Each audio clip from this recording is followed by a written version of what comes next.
안녕하십니까? 우익, 우파, 보수를 응원하는 깡패 시사입니다. 오늘의 이슈를 전해드립니다. 혹여 누군가는 북한 김정은의 미사일 도발에도 불구하고 그동안 미국 트럼프 대통령의 행동에 모순이 있다고 생각을 했을 텐데요. 무조건적인 북한 김정은 편들기 뒤에 트럼프 대통령의 행동과 발언에는 한 가지 비밀이 숨어 있었습니다. 지난 베트남에서 진행한 미국과 북한의 정상회담이 아무런 성과 없는 노딜로 끝난 것을 우리는 기억하고 있을 것입니다.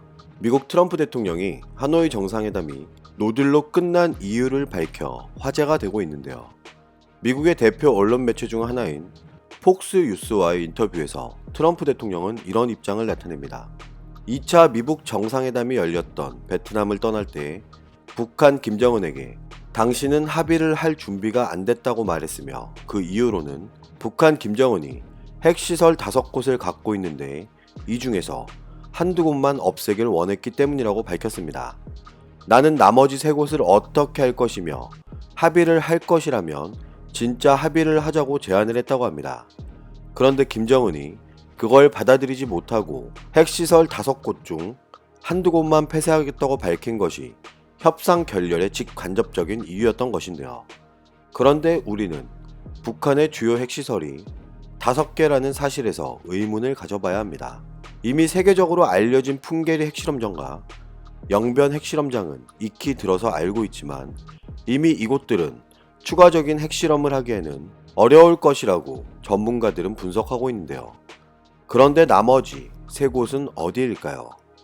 자국민의 안보와 경제를 최우선시한다는 대한민국 문재인 정부는 핵실험장의 위치나 규모를 파악이나 하고 있을까요?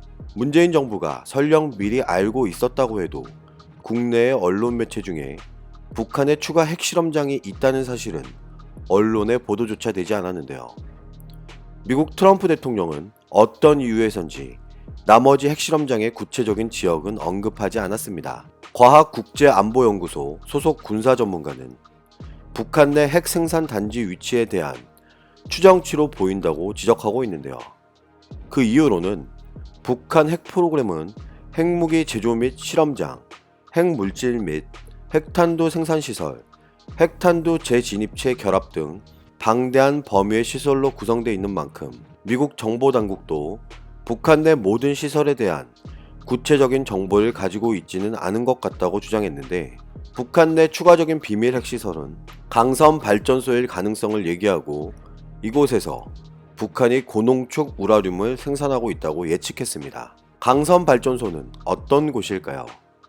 북한 평양 지역 외곽에 있는 강섬 발전소는 그동안 북한의 비밀 핵시설로 꾸준히 거론돼 왔던 곳인데 세계 군사 전문가들은 이곳에 우라늄 농축 시설이 있을 것으로 보고 있습니다.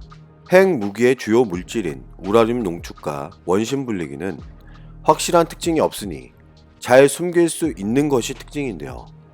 북한 핵무기 부품 공장 역시 눈에 띄는 특징이 거의 없고 특히 북한의 핵물질인 플루토늄과 농축 우라늄 생산시설은 규모가 크지 않은 지하시설인 만큼 이 역시 파악하기 쉽지 않을 것으로 전망하고 있습니다.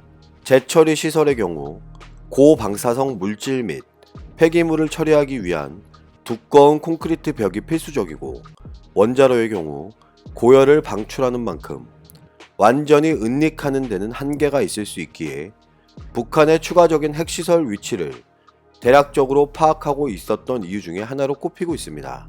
다른 군사 전문가도 마찬가지의 입장을 나타내고 있는데요.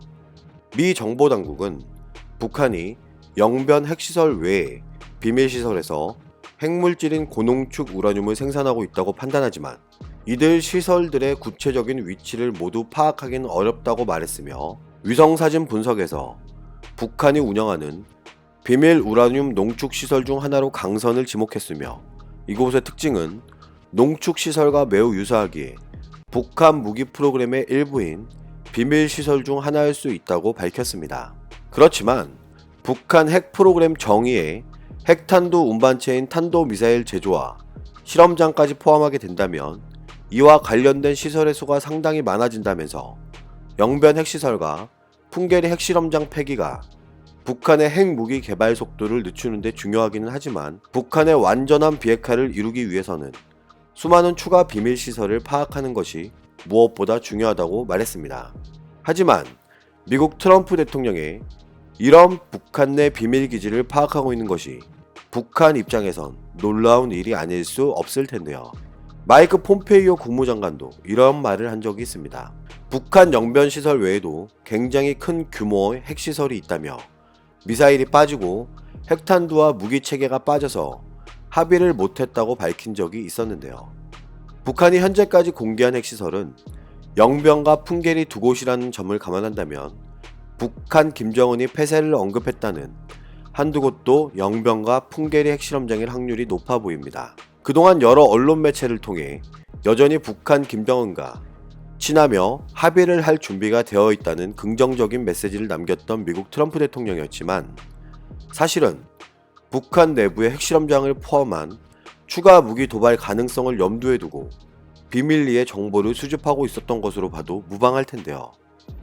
얼마 전 대한민국 전역에 걸쳐 직접적인 도발이 가능한 단거리 탄도미사일을 발사했을 때에도 문재인 정부는 발사체라고 주장을 했지만 미국 트럼프 대통령은 우연히도 그 시기에 잠수함 탄도미사일 SLBM을 발사하는 등 즉각적인 무력 대응을 취해왔었습니다. 앞으로는 북한 김정은과 대화의 채널을 열어놓는 것처럼 보였지만 사실은 북한 내 모든 정보를 취득함으로써 그런 자신만만한 태도를 보일 수 있었던 것으로 생각됩니다. 북한이 최근 두 차례 미사일 발사를 두고 미국 트럼프 대통령은 이런 말을 합니다. 북한의 추가적인 실험은 없었다는 내용만 세 차례나 강조했는데 북한은 최근 2년간 어떠한 실험도 하지 않았으며 내가 취임한 후 잠시 서로 거친 말을 주고받았던 시기가 있었지만 그럴 때에도 핵실험은 없었다고 밝히고 있습니다. 미국 트럼프 대통령은 앞으로는 압박의 고삐도 늦추지 않고 있습니다. 얼마 전 미국은 북한에서 두 번째로 큰 화물선인 YG 어니스토를 압류 조치했는데요. 김정은이 이 화물선 압류에 대해 경제적인 위기를 느꼈던 것일까요? 북한은 미국의 YG 어니스토 압류 조치에 대해 비난한 서한을 유엔 사무총장에게 보냈는데 유엔은 서한을 검토 중이며 안보리 결의 이행 문제는 안보리 이사국이 다뤄야 할 문제라고 선을 그었습니다. 5월 18일 북한의 언론 매체 조선중앙통신은 이런 보도를 합니다. 유엔 주재 북한 대사 명의로 유엔 사무총장 앞으로 서한을 보냈다고 밝혔고 서한에서 최근 미국이 미국법에 걸어 우리 무역 진배를 미국령 사모아에 끌고 가는 불법 무도한 강탈 행위를 감행했으니 미국이야말로 국제법도 안중에 없는 날강도 나라임을 스스로 드러냈다고 비난하고 있습니다. 미국의 날강도적 행위로 인하여 조선 반도 정세에 미칠 후과에 대한 세계적인 우려가 그 어느 때보다 커가고 있는 때에 유엔 사무총장이 긴급 조치를 취하는 것으로 조선 반도 정세 안정에 이바지해야 한다고 밝혔는데요. 우리가 대한민국 국민으로서 군사적으로 믿을 사람이 왜 대한민국 정부가 아닌 미국 트럼프 대통령한테 더 믿음이 가는 것은 왜일까요? 대한민국 문재인 정부는 이런 상황에 개성공단 기업인 방북과 국제기구를 통한 800만 달러 공여를 제안했지만 북한은 여전히 어떠한 입장을 나타내지 않고 있습니다. 오히려 북한 매체를 통한 대남 비난이 연일 이어지고 있는데요. 이에 대한민국 통일부 대변인은 이런 말을 합니다. 개성공단 기업인들의 방북과 관련해 북측과 계속 협의를 하고 있으며 앞으로도 계속 협의해 나갈 것이라고 밝혔고 인도적 대북 지원과 관련해서 유엔 세계 식량 계획 WFP와 유엔 아동기금 유니세프를 통한 자금 공여 문제에 대해서는 국제기구와 협의를 진행되며 문재인 정부는 조기의 지원이 이뤄지도록 노력할 것이라고 밝혔는데요. 그렇지만 국민적 여론은 정부의 생각과는 많이 달라서인지 청와대 고위 관계자는 여러 검토를 거쳐야 하는 과정이 아직 남아있다고 언급했습니다. 대한민국 문재인 정부의 노력에도 불구하고 인도적 대북 지원과 개성공단 기업인 방문에 대해 북한은 여전히 공식 입장을 보이지 않고 있습니다.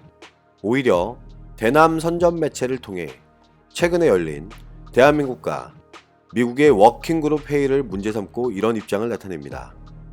우리 민족 내부에 반목과 불화를 조장하고 그를 통해 어부지리를 얻으려는 외세에 의존해 북남 관계 문제, 민족 문제를 해결해 보려는 어리석은 행위들이 없어지지 않고 있다고 비난했으며, 외세에 우리 민족 내부 문제 해결을 청타 구걸해 북남 관계 개선을 위한 조건과 환경이 마련되기를 기대하는 것은 어리석은 행위이며 오히려 예속의 올가미를 스스로 더욱 조이는 것과 같다고 주장했는데요.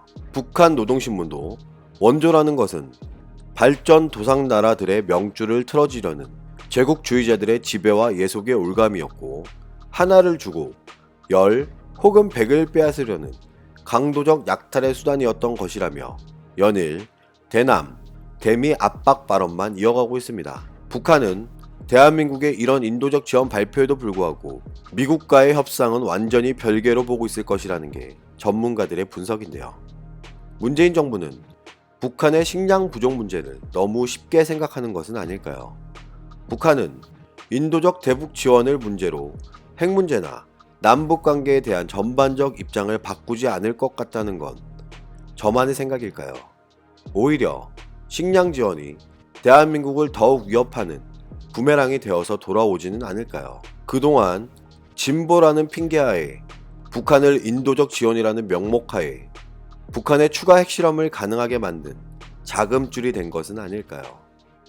북한 김정은을 향해 무조건적인 도움을 주고자 하는 대한민국 문재인 정부와 비록 대화의 끈을 놓지는 않지만 북한의 경제와 군사를 압박하는 데 여념이 없는 미국 트럼프 정부, 우리는 누구의 목소리를 응원해야 할지 선택은 여러분의 몫입니다. 감사합니다.